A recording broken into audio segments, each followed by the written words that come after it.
tried an experiment. It didn't go over so well, but we're trying again.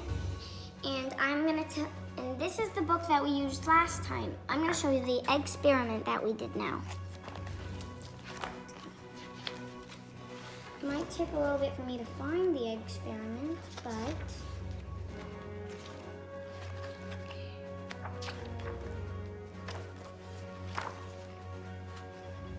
it's here somewhere.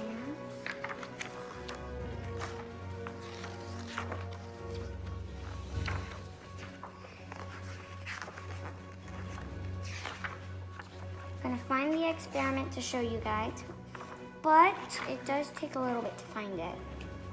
So I should be there in a sec. Here it is, rubber eggs. You can make a shell-less egg by placing a regular egg and a cup of white vinegar. Over the course of a few days, the vinegar will deplete the shell of calcium. Since we didn't have any white vinegar, this is what we used right here. And then the last egg that we did was used in this cup.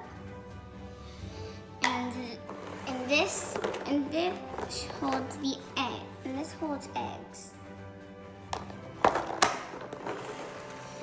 I'm gonna show you guys what we did last time.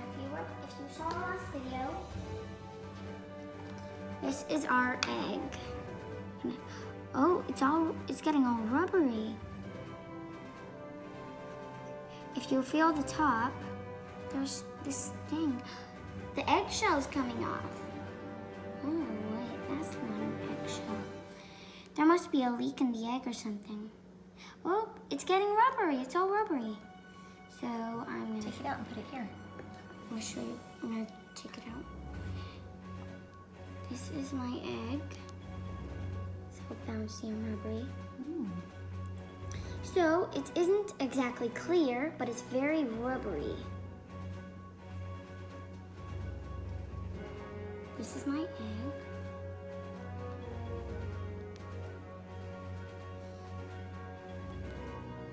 We don't want to bump it too high or it might pop open. So this is our egg.